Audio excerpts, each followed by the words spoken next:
Pronto.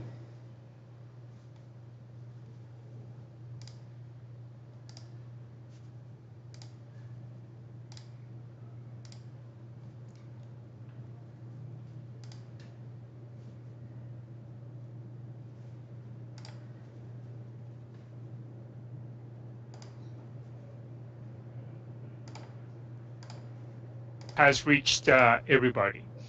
And this is important because if you look at data and this is data from the US, when you look at the reports from the clinical trials, or for example, for very specialized institutions like MD Anderson, where I worked for many years, where you have clinical trials, when you have a selected patient population and so on, you see that there's been a significant improvement in the expected probability of survival. On the right, what you see is the epidemiologic data for the whole of the United States. And certainly there has been progress, but it's clearly not the same as we are.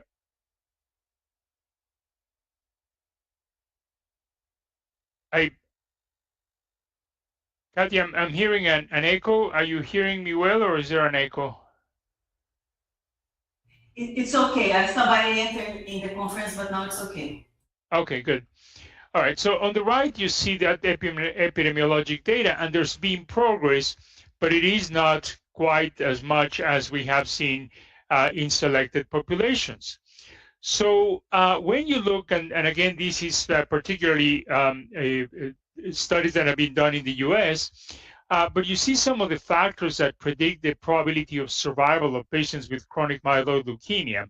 And very importantly, here we're talking about survival, not forget about the molecular responses and treatment discontinuation and all that, even just survival.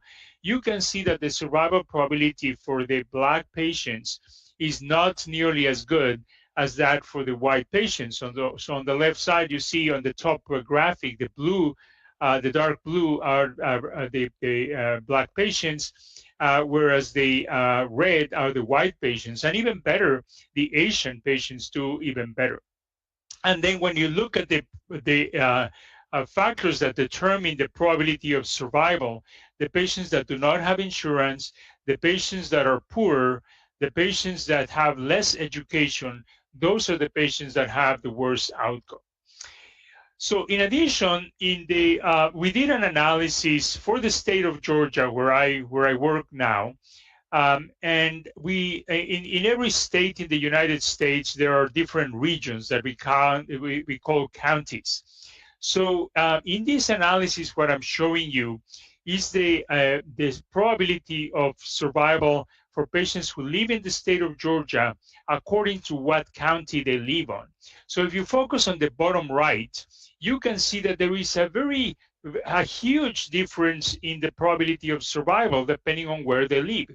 And that is because the patients in different counties have different characteristics, different education, different incomes, and so on. And that something that is very important is that when we did this analysis and looked at different type of tumors, you see here on the bottom right is that curve on CML that I showed you, but we looked at lung and breast as well. And there are differences in the other tumors as well. But what this seems to suggest is that the more effective the treatment, the larger the disparities between those patients who have everything at hand and those patients who do not. So a better treatment actually increases the healthcare disparities in this case in the state of Georgia. Well, this extends not only to the state of Georgia or to the United States, it extends to the whole world. Here, this is an analysis on something that we presented at ASH last year, looking at how many tyrosine kinase inhibitors are approved globally. And you can see that the rich countries, the countries where the social demographic index is high, there is an average of 4.5 TKIs approved per country. Whereas in the low income countries, there is only 1.5 TKIs approved per country. And even more worrisome is this map represents, there's two things that I'm showing you on this graphic. The blue dots represent where the clinical trials have been conducted that have led to the approval of tyrosine kinase inhibitors. The larger the dot is that there's more places that have participated on these clinical trials. And then the map, the color in the map, the darker the color is the higher number of disability adjusted life years. That means how many years of life are lost per patient with CML because of death or because of disability. So the darker the color means that patients are having worse outcomes. And as you can see, it is very clear that the areas where the studies are being concentrated are the ones who have a good outcome. The countries where we have not been focusing, we're not including them in clinical trials, then they have a worse outcome. So this tells us all these disparities that exist in the outcome of patients, where even though we feel like we have very good treatment for patients with CML, we are clearly not reaching everybody who should be reached in the world and even in the United States. All right, the next item that I want to tackle is the mechanisms of resistance. And this is very important because we all know that with the different tyrosine kinase inhibitors that are available today, we have 6 approved in the United States now. Each one of them has features where they may work well for one mutation, but not for others. We have different variations of what I'm showing you here, or of the mutations that do not, where we would not use one inhibitor or the other, and that helps us decide what drug we're going to use for a given patient that has a mutation. When we do that, we know that it correlates with the probability of response for the patient. But there's a couple of things that we need to remember. Number one, it does correlate with the probability of response for the patient. That is true in chronic phase and in accelerated phase, not in blast phase. Number two is that it correlates with the event-free survival for chronic phase, not for accelerated phase and not for blast phase. And the reason for this is because as you move into the accelerated phase, and particularly in the blast phase, there are other mechanisms, other drivers of the disease that determine that even if you're selecting a drug that works against a given mutation, the driver is different than just the BCR-ABL. But even in the chronic phase, it is important to remember that only about half of the patients have a mutation detected, even if we do it by next-generation sequencing. If we do it by Sanger sequencing, which is still probably the most commonly available methodology in most places, the probability of detecting a mutation is only 25%. Certainly, as we move down to the second and third line of therapy, the probability of finding a mutation, particularly if the patient has true failure, true resistance, is higher. But still, globally, there's a significant number of patients that do not have a detectable mutation even by next-generation sequencing. Also, it is important to remember that even when we think about patients responding to a given mutation based on the map that I show you, this is not as straightforward. I showed you the data for asciminib, and we tend to think that only the mutations in the myristoyl pocket are the ones that do not respond to asciminib, whereas it would work well against the other mutations because they tend to occur in sites very distant to where asciminib binds. But when you look at the data from the ASSEMBLE trial, and we look at the mutations that have emerged after treatment with asciminib, after resistance to asciminib, you see that there is the majority of the mutations that have emerged are the typical mutations that we see with the ATP binding competitive inhibitors. You see here M244, E355, F359, and so on. Well, when you look at the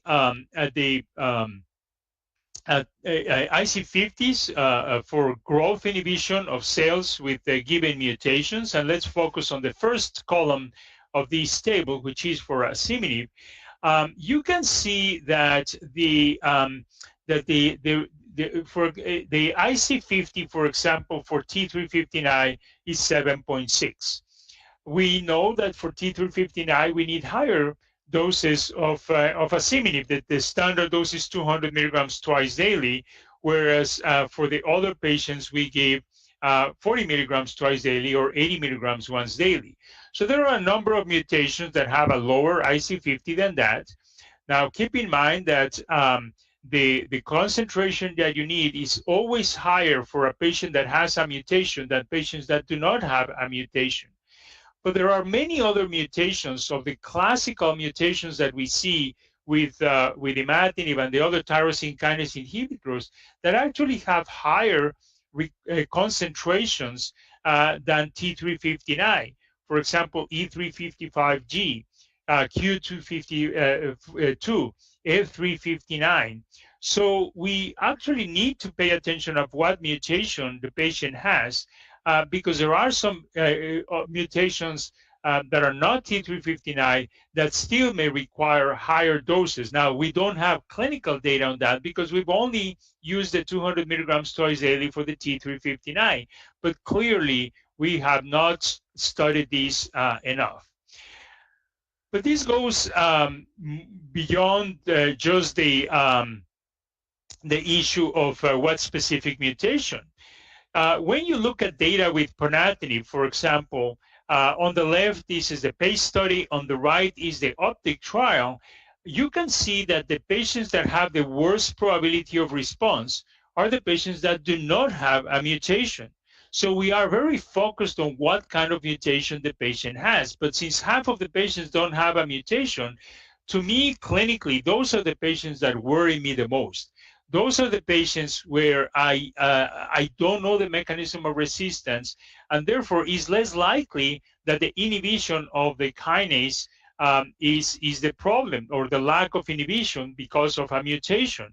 So what is the mechanism of resistance that is making these patients not respond to a TKI, and are we going to overcome that with another tyrosine kinase inhibitors? So in a simplistic way, we can think that when a patient has resistance, you're going to have about half of the patients with a mutation, half of the patients have other mechanisms of resistance. And there is a variety of things. You may recall that at some point we were looking at SARC mutations. There is also the probability of the transporters, and even drug-drug interactions that may decrease the concentration, the effective concentrations of tyrosine kinase inhibitors. And this is a partial list of some relatively recent reports on different mechanisms of resistance that have been reported in the literature. So evidently there's many different possibilities, and I think that because we've been so focused on the mutations, we have not really explored these, not only in the research setting, but definitely not clinically, and we do not understand the mechanism of resistance of a significant number of our patients. Now, there are new developments that are very interesting. As you know, some years ago, we started recognizing that some patients with CML have mutations in other cancer-related genes. And you see here a map of some of the most common mutations, RUNX1 and ASXL1, and some of the others. And perhaps the most elegant study, the most comprehensive study that has been done in this context, and this has not been published, it's been only presented as an ASH abstract. This is the group from Sue Branford and Tim Hughes, and they looked at two different molecular abnormalities. One is the presence of these mutations in other cancer-related genes. And you can see here that a significant number of patients have these ASXL, but there's a little bit of other mutations. So grossly, about 12 to 13% of patients had one of these mutations. In addition, there was another about similar percentage of patients that have other fusions that are cryptic, meaning you don't see them by cytogenetic analysis. But you see fusions that involve either ABL or BCR. And again, that happens in another grossly 12.5% of the patients. So in the end, you have about 25 to 30% of patients that have one of these abnormalities, these mutations or these gene fusions. This is very important because those patients that have any of these mutations that I just described, you'll see here on the left, patients that have any of these mutations have a greater probability of failure or and a lower probability of achieving an MR4. So these mutations, by the way, happen at the time of diagnosis. So it is a disease that's much more molecularly complex than we are used to thinking about, where we just think about the BCR-ABL. And there was a recent analysis from the TIGER study. You may recall this is a study from Germany where they used nilotinib alone or in combination with interferon.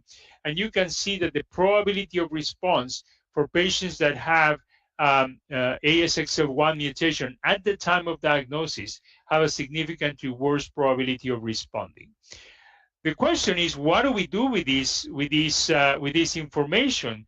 And we don't have the answers. Should we be doing sequencing of all the patients at the time of diagnosis? Well, that's an expensive procedure. And number one, it only affects a minority of patients, a sizable minority, maybe about a quarter or a third of the patients, but it's still a minority. And also, we don't know what to do with these patients. We don't have an answer as to what you should do for these patients. What I am doing is on patients that have more resistance and that's unexpected, I do the sequencing at that point. And in those patients, I tend to consider the possibility of a transplant a little bit earlier than continue changing tyrosine kinase inhibitors, because perhaps the mechanism of resistance is not related to ABL and therefore not going to be overcome by a different TKI. So that leads me to the next question, which is, are we changing therapy too little or too much? When you look at the data from the randomized trials of second-generation TKIs versus imatinib, in the decision, in the NSTND, or in the before trial, we realize that by 5 years, at least 40% of patients end up changing therapy, either because of resistance or because of intolerance. And you can see that it is true across the board. It doesn't matter whether it's imatinib or a second generation, which one of the second generation, about 40% of patients end up changing therapy by 5 years. So it looks like the treatment is not as good as we tend to think, when 40% and then by 10 years, 50% of the patients have to change therapy.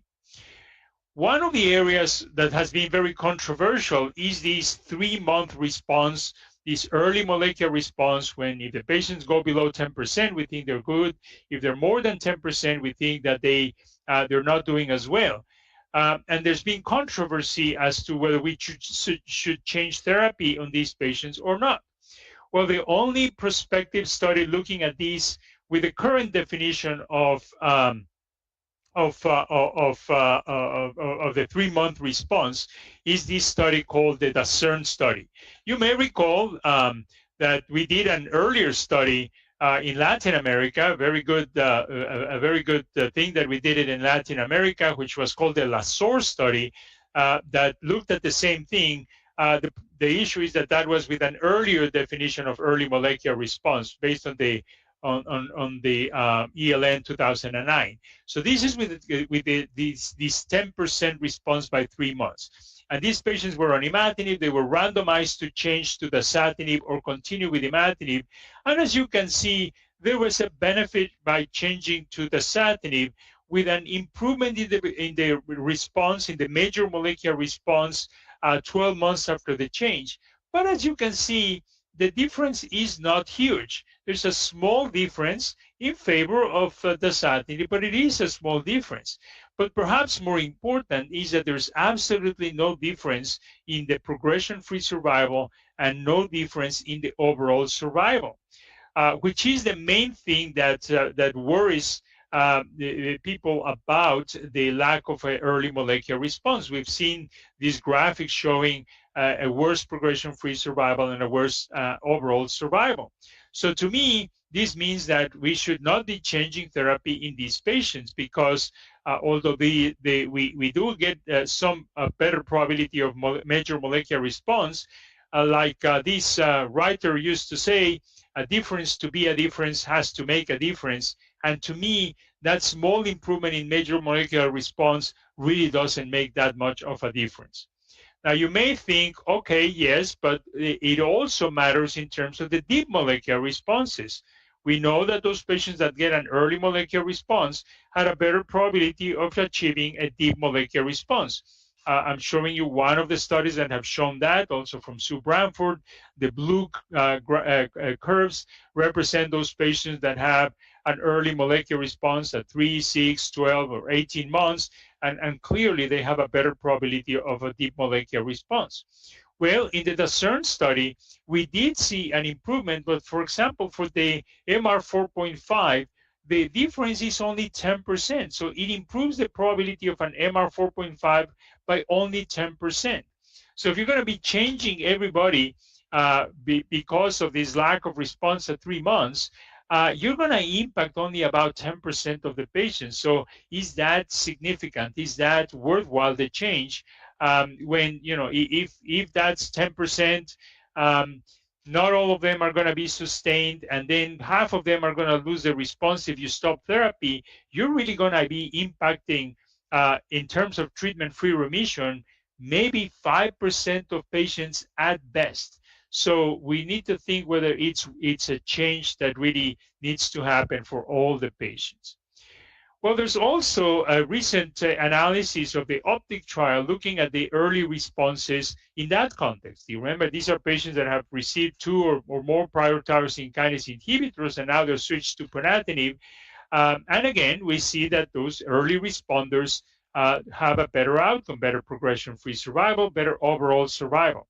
Well, this is no surprise. In every cancer, the early responders do better. So that we need to keep in mind. But also, we need to be careful with this kind of data, because if we have a patient that is not responding early, what are we going to do for that patient? Does that mean we're going to change therapy? Do we think that those patients are going to do much better with whatever else we're going to give them? So we need to be careful with not confusing a prognostic factor with an indication for change. I do not change therapy at 3 months for patients treated with ponatinib or asciminib, because these are very heavily treated patients. I don't have too many good options left for that patient in that context. And keep in mind that ultimately, not every patient is going to achieve a deep molecular response. If you remember the data from the NSTND with 10 years of follow-up, there is a ceiling on the probability of achieving a major molecular response at only about 80%. And you see that by 5 years, you've reached that ceiling and it's not improving anymore. MR 4.5, it's even lower. And again, you already reached a plateau at around 60% of the patients with nilotinib. And if you now think about the sustained MR 4.5, which is what you need for a treatment discontinuation, not even half of the patients achieve that outcome. So in frontline therapy, not everybody's going to get an MR 4.5. So when you're talking about later lines of therapy, it is expected, we don't have 10 years follow-up of any of those, but it is expected it'll be lower than these. Also, keep in mind that in the frontline setting, these drugs, these second-generation TKIs, are equivalent. This is a randomized study from Japan that shows that dasatinib and nilotinib as frontline therapy are identical. So if you are having a patient with one of these drugs and you're going to switch them to another drug, what is the realistic expectation of getting a good response, a deeper molecular response, when you're switching them to another drug, but it's another drug that's fairly equivalent? And if you take that to the third-line therapy and beyond, when you have this very frequent switch from one second-generation TKI to another second-generation TKI to another second-generation TKI, it really doesn't work very well. You see, these are case series that have been reported in the literature, And as you can see, the expectation is that only about 20 to 25% of patients are going to achieve a complete cytogenetic response, much less molecular response, of course. So even cytogenetic response, it's only a small fraction of patients. And there's this recent analysis from MD Anderson looking at the probability of survival. This is a retrospective analysis, a propensity score matching analysis, and you can see that the probability of survival is much better if you switch to ponatinib in this case than if you just recycle the second generation TKIs. Now, it also matters how you manage the drugs. And here I'm showing you the data on the left for the ASSEMBLE trial. Remember, that's a randomization of asciminib versus bosutinib for patients with 2 or more prior TKIs. And on the right, the BEYOND trial. This is a single-arm bosutinib trial in Europe where patients that receive bosutinib as second, third, or fourth line of therapy. Look at the data for efficacy. The major molecular response with bosutinib in the ASSEMBLE trial was 13% at 1 year. In the BEYOND, the major molecular response at 1 year is 70%. And if you only take the third and fourth line therapy, which is more similar to the ASSEMBLE trial, it's still somewhere between 56 and 75%. So, and then part of that is how many patients discontinued therapy in the ASSEMBLE. By 1 year, 70% of patients had discontinued bosutinib. In the BEYOND, by 4 years, only about 50% of patients had discontinued bosutinib. So these are very similar. There's different studies, so we cannot make direct comparisons, but they're very similar populations, and the results are dramatically different. So this is not the drug. This is how you manage patients. So we need to be very careful on how we manage the patients, optimize the management, manage adverse events, use the dosing adjustments, etc., to give a patient the best benefit with any drug. And we cannot forget. I'm sorry? Because no, it's okay, because the transmission has stopped. But now, sorry, you can. Am I okay? Yes, now it's okay. Thanks. All right, good. The other thing to remember is that there is a lot of fluctuation in the PCR values.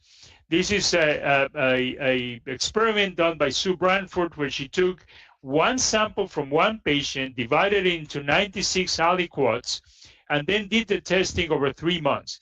And you see all the variability that you see in the PCR in the best laboratory in the world, using the same sample, just measured at different intervals. So when you do too much PCR and when you do changes based on small variations, you may be changing for nothing because there is expected variability in the test. All right, since we're talking about changes of therapy and in the later lines of therapy, what about ponatinib or asciminib? Which one should we use? Now both are approved for basically the same indications, second, 2 prior therapies or more, and T359. Well, let's look at the data for ponatinib and the most recent data on the OPTIC trial. First, we learned that 45 milligrams daily is still the most effective dose. You get much higher probability of response with 45 compared to 30. It is important to reduce the dose to 15 milligrams once the patient achieves the response. Now, you still have, even with that dose reduction, a higher probability of arterio-occlusive events, but the rate is much lower than we had seen in the past in the PACE study. With asciminib, going back to that ASSEMBLE trial, we do know that it works better than bosutinib, significantly higher rates of major molecular response. And even with the considerations that I made about bosutinib, I don't think we doubt that asciminib would be better than bosutinib. So very high rates of response. Let's keep in mind that there are also arterio-occlusive events. You see that even when you adjust for exposure, the probability of arterio-occlusive events is twice as high with asciminib than with bosutinib. So they do occur, not to the same level that you would expect with ponatinib, ponatinib, but they do occur with asciminib. Now, this study did not include patients with T359 because bosutinib doesn't work against T359, but there is data, again, with higher doses of asciminib showing that it does work very well, more if the patient has not received ponatinib, but even on patients who failed ponatinib, a 30% probability of molecular response is, I think, very good. Now, so how do we put this data together? So if we analyze the different studies with ponatinib, PACE and OPTIC, and with asciminib, ASSEMBLE, and the T359 study, let's look at some of the similarities and differences. The patient population is different, much older in PACE than in any other study ever done with a TKI, but asciminib is older than OPTIC. The level of resistance versus intolerance, much higher in OPTIC than in ASSEMBLE, for example. The number of patients that have higher transcript levels at baseline, higher in OPTIC, almost 80%, than in the other asciminib studies. Now, with that, still the response probability, particularly in the ponatinib and asciminib, very, very similar. You see 43, 44% at about 1 year. Very similar probability of response at 1%. Maybe a little bit of a difference in the major molecular response, but at least for the 1%, they look very similar. Now, arterio-occlusive events, I mentioned, if we present it by the adjusted, exposure-adjusted rate, it's higher for ponatinib at 45 milligrams, 4.5, than asciminib, 3.0. So 3.0 is what you see with ponatinib at 30 milligrams per day. So asciminib is lower in the incidence reported than ponatinib 45, similar to ponatinib 30. Again, these are different studies, but at least trying to make sense of what the data we have today, we need to keep these rates in mind. So what is the role of these drugs now in the current therapy? Well, we know for sure that third line and T359, that's where they're established. They work very well. Hard to tell which one is better than the early equivalent, but they haven't been compared head to head. Second line, I don't think we have great second line therapy. I show you that for patients that have received only imatinib, second generation TKIs give you about 40% probability of cytogenetic response. But particularly for patients who took as initial therapy a second generation TKI, we don't have great therapy as second line therapy. And there is interest in exploring asciminib as a change for patients who have not achieved a deep molecular response on imatinib, and also as frontline therapy, but we need to wait for the data. Very briefly, I mentioned two tyrosine kinase inhibitors that are evolving. One is vodobatinib, a very potent inhibitor. It does not work against T359, but you can see here that patients, even that have received prior therapy with ponatinib, a 56% probability of major molecular response. So this study continues being investigated. The other one is olverembatinib. This drug does work against T359, and actually it appears to have a better probability of response in patients that have T359, these are the red bars, than in patients that do not have the T359.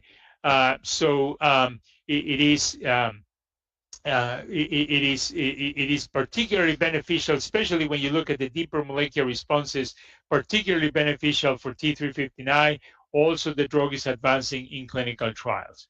Now, keep in mind also that for patients with T359, ponatinib in the chronic phase seems to give you a better probability of response. This is data from PACE compared to the European Bone Marrow Transplant Registry. In accelerated phase, it gives you the same results. In blast phase, transplant is better, but of course you want to give them ponatinib to get them to some response before you go to the transplant. The next question is, how do we make TFR a more realistic reality. We know that we can do TFR. Most studies have shown that grossly about 50% of patients are going to successfully discontinue therapy if they meet the criteria when we stop. I already showed you that about half of patients meet the criteria. So globally, probably only about 25 to 30% of patients are going to be successfully having a treatment discontinuation. So how do we improve those numbers? Well, one thing that has been tried, the Euroski, is to relax the criteria so that more patients are eligible. And they say, well, see, it works very good. Well, to me, it doesn't work as good. Look at the 2-year data. It's much better with the more strict criteria from the STEAM than from the, so using MR 4.5 for at least 2 years than using only MR4 and only for 1 year. And there's more of a plateau in the more strict criteria than in the Euroski, where the curves continue to drop slowly but continuously. Another approach has been to change therapy. You remember the NSCMR study where patients on imatinib were randomized to continue imatinib or change to nilotinib.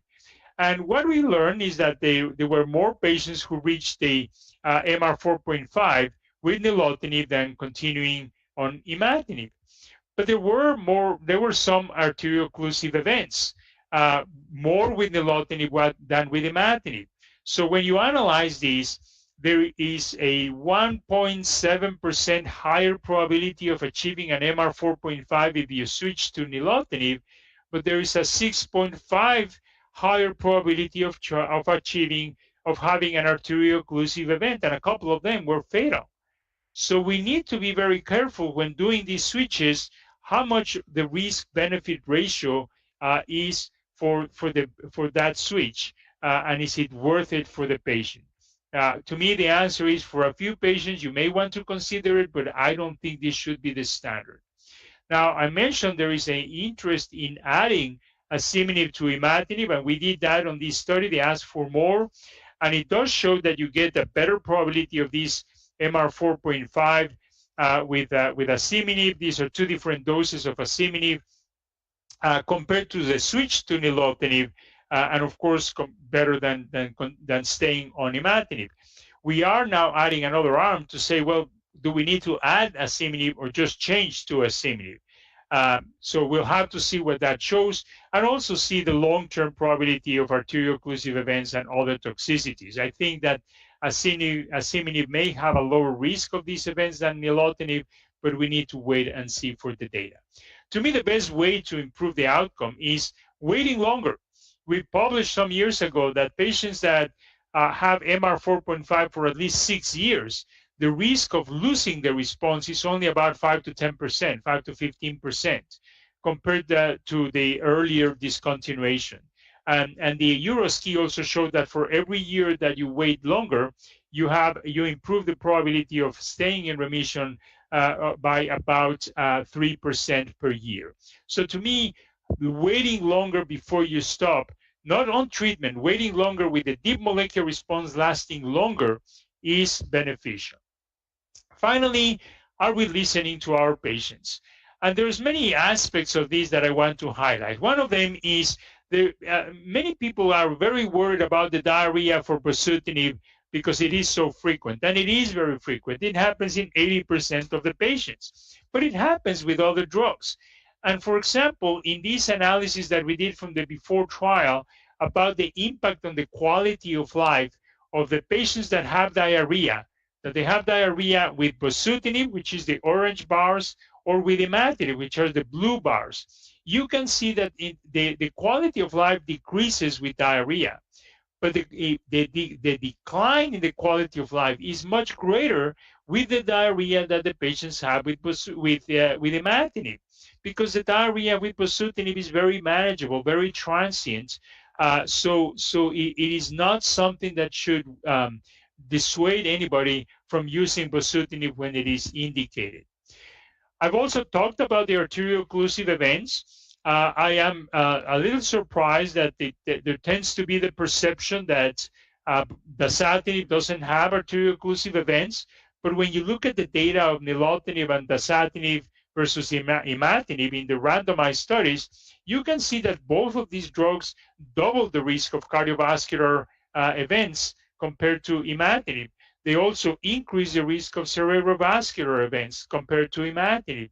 So yes, dasatinib does have a risk of arterial-occlusive events, and we need to be careful with that. Bosutinib perhaps has the lowest risk, but it is still higher than imatinib.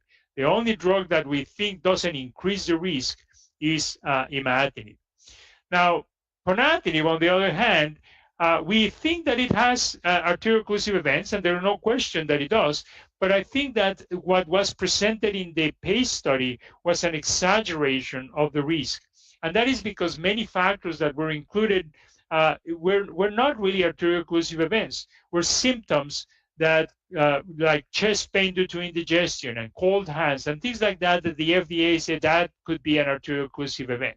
So we recently did an adjudication exercise where expert cardiologists, neurologists, vascular experts analyzed all of the arterial-occlusive events that had been reported with ponatinib in PACE, and saw which ones really met the criteria for an arterial-occlusive event according to the American Heart Association and others. And you see that instead of 25%, they could only claim 17% of patients had an arterial-occlusive event. So still, we don't want to see that, but clearly the incidence is not quite as high as it was initially assumed. But very importantly, we always need to remember that the patient is not a PCR. We've been focused too much on just the PCR and getting us deep and whatever. The patient has comorbidities. The patient has their own goals. We need to listen to the patient and see what is important to them. And we actually recently did an analysis that a questionnaire that we sent to patients and physicians, asking them what is most important for them in the different lines of therapy. So the first column here is the first line, then in the middle is the second line, and then on the right is the third line. And at the top, you see the patients, in the bottom, you see the physicians. And what you see overall is that for the patients, the most important thing is that disease doesn't progress and the quality of life. They want to feel well. For the physicians, the deep molecular response goes way to the top very early, and it stays, they focus more about the deep molecular response than minimizing the side effects of the drug. That's not what the patients are thinking about. So we need to keep in mind that the patient's goals, the patient's objectives, the patient's needs, and not push necessarily our thoughts and our beliefs. So to conclude, just a few other things that I think we may be doing wrong. I think that obsessive pursuit of a complete molecular response can be damaging.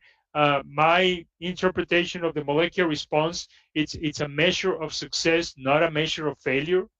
I think that we overinterpret the surrogate markers, those early molecular responses and things like that. They are predictors, but they're not indications for change. The dose, we've been doing it wrong all along. We misfired with the initial dose that we used for all the drugs.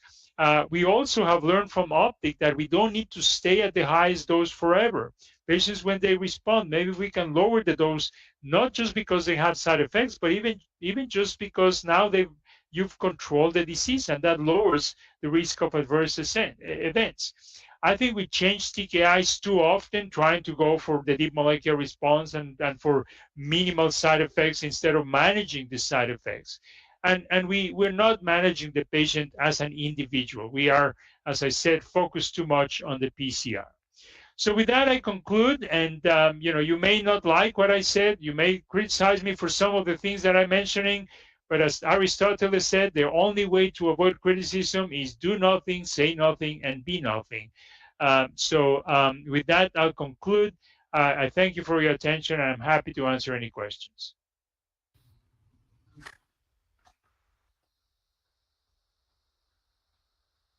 Hello, can you hear me? Yes, hello. I can. Thank you. Yes. Thank you very much for your outstanding presentation. Now I'm going to open for the audience questions. Dr. Cortes, could you mention about bone marrow transplantation? Where do you see bone marrow transplantation in this 2015 scenario? Well, clearly in patients who progress to a blast phase, I think that's unquestionable. But, I briefly alluded to the fact that those patients that have these additional molecular abnormalities in other genes, I don't think we should transplant them front line or maybe even second line. But once they've gone through a couple of TKIs, I think we need to start thinking more seriously about transplanting those patients because, as I mentioned, I don't think that having an ASXL, which worsens their prognosis, I don't think we're going to fix that with another TKI. So for a patient who's a good candidate for transplant, a young patient with a good donor, I think we need to start thinking about transplant a little earlier, particularly on those patients. Thank you. Another question is about the genetic alterations that are common in AML that we find in CML diagnosed. Do you think we are, in the future, we are doing a myeloid panel diagnosis, for example, to look for these mutations and to do something different for these high-risk disease patients? For what patients, I'm sorry? For a patient that has, for example, other mutations as diagnosis in other genes, not BCR-ABL. Yeah, I mean, we're going to need to do something different, but we don't know what that is yet. There's one analysis that looked at using the outcome with second-generation TKIs versus imatinib, for example. And the outcome was a little bit better with second-generation TKIs, but did not fully overcome the adverse prognosis. So I think we're going to need to look at those patients and see if there's a combination or something else. Today, I would still favor just treating them with a second-generation TKI, but just because we don't have an answer. And the other problem is that ASXL is a problem because we don't there's no specific therapy for ASXL mutations. So, and that's the most common.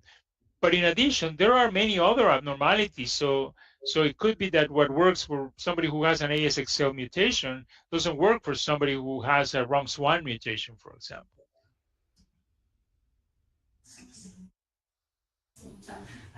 One last question about the choice of the first TKI in first line. For example, a young patient with no comorbidities, or would you offer a second generation or a potent TKI diagnosis to try to get this patient earlier in deep molecular response to discontinue treatment? Or yeah, I think so. Yeah, I mean, in general, I favor second generation TKIs. I mean, the probability of getting to the deeper molecular responses and sustained deep molecular responses is higher. But also we need to keep in mind that number one, in general, imatinib is good therapy, and in some circumstances that's all you can use because that's the only thing that's available or whatever. Number two, also considering the risks and the goals of the patient. For an older patient that has a lot of comorbidities who may not be as interested in treatment discontinuation at some point, imatinib is a pretty good therapy, and really, realistically, if you get a complete cytogenetic response, the patient's not going to die of CML more than likely. So we need to consider that in those circumstances. But yeah, for the young patient, I definitely favor second-generation TKIs. Thank you. Is there any other question for the audience, for people that are watching us from remotely? No? So I think we are gonna close the session. I would like to thank you very much for this opportunity to have you here, and I hope to have you here in person in the future. My pleasure. Yeah, I'd love to visit you, and I hope I'll see some of you in Mandaloo next week. Yeah, thank you. All right. Thank you, everybody. Ele vai também. Ele vai no LMC, né? Só que eu não vou, só não vou. Thank you very much. See you in Nepal. Bom, chegou a visita, né, gente? Ele foi perguntar? Ele vai. Mas como não? Ele vai ser outra vez? Ele saiu. Ele saiu daquela bolsa. A gente vai Nepal, você não vai? Eu vou. Nepal? Não, é. Cara, você saiu. Quem vai fazer a hoje?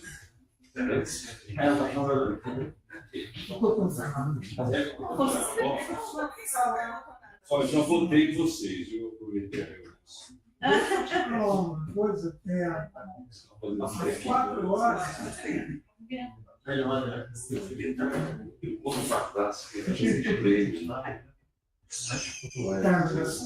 Às 4 a gente vai discutir junto com a Graça no caso de transplante. Então, a gente queria ver se deu tempo de apresentar tudo, a gente interrompe e entra com a Gastro e depois a gente continua. Você só fala vendo.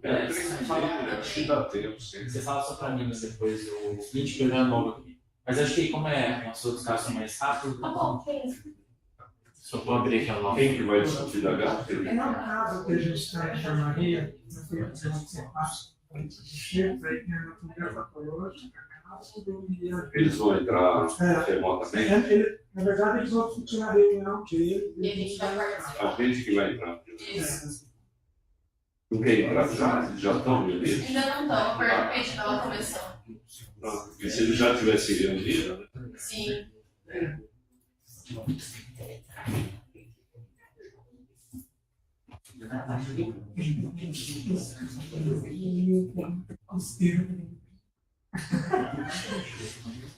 Eu perguntei essa pergunta em pessoa. Você viu que foi aprovado um estudo do Cortes, né? Vocês estão se empolgando? só aprender com os ginásio da evolução, sim, me foi muito difícil pensando assim. E aí ele falou só para apresentar. As demandas da associação. Ele tinha, né? Pegarias, corrias, só que ele não isso é parte da aí você não foi informado, só que só tinha